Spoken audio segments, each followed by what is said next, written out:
તમે જોઈ રહ્યા છો ઈટીવી ભારત અને આ છે આજના મુખ્ય સમાચાર. ગુજરાતમાં રાજ્યસભાની 4 બેઠકો માટે ચૂંટણીની કરાઈ જાહેરાત. 27મી ફેબ્રુઆરી થશે મતદાન. ગુજરાતમાં કુલ 4 રાજ્યસભાના સભ્યોની ટર્મ પૂર્ણ થઈ રહી છે, તેથી 4 બેઠકો પર થશે ચૂંટણી. પીએમ મોદીએ વિદ્યાર્થીઓ સાથે પરીક્ષા પે ચર્ચા કરી. પીએમએ વિદ્યાર્થીઓને સફળતાનો મંત્ર આપતા કહ્યું કે રીલથી રહેજો દૂર. મુનવર ફારૂકી બન્યો બિગ બોસ 17નો વિજેતા. ટ્રોફી, કાર સાથે મળ્યું લાખો રૂપિયાનું ઇનામ.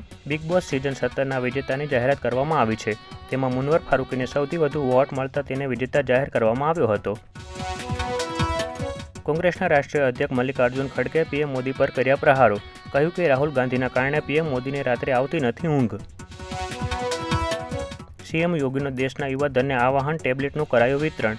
ગોરખપુર ખાતે દીનદયાલ ઉપાધ્યાય વિદ્યાલયમાં સીએમ યોગીના હસ્તે વિદ્યાર્થીઓને સ્માર્ટફોન અને ટેબ્લેટનું વિતરણ કરવામાં આવ્યું હતું. સૌરાષ્ટ્ર ક્રિકેટ એસોસિએશનના ખેલાડીઓના દારૂકાંડ મામલે એશિયાના સેક્રેટરીએ આપી પ્રતિક્રિયા. કહ્યું કે કમિટી દ્વારા સમગ્ર મામલાની તપાસ કરી જરૂરી કાર્યવાહી કરવામાં આવશે. ઇંગ્લેન્ડ સામેની બીજી ટેસ્ટ મેચ પહેલા ભારતને લાગી શકે છે મોટો ફટકો. સ્ટાર ઓલરાઉન્ડર રવિન્દ્ર જાડેજા ઈજાના કારણે બીજી ટેસ્ટમાંથી થઈ શકે છે બહાર. રાજકોટના સંત કબીર રોડ પર સર્જાયો ગોજારો અકસ્માત. બાઇક સ્લીપ થઈ જતા પિતા પુત્રનું નીપજ્યું મોત. સુપ્રીમ કોર્ટમાં આજે શ્રી કૃષ્ણ જન્મભૂમિ વિવાદ કેસમાંથી સુનાવણી. મથુરામાં શ્રી કૃષ્ણ જન્મભૂમિ વિવાદ કેસની સુનાવણી એપ્રિલ સુધી મુલતવી રાખવામાં આવી છે.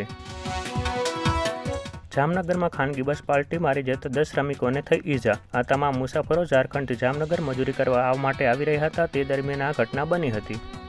આ હતા આજના મુખ્ય સમાચાર. વધુ સમાચાર જોવા માટે લોગિન કરો www.etvbharat.com.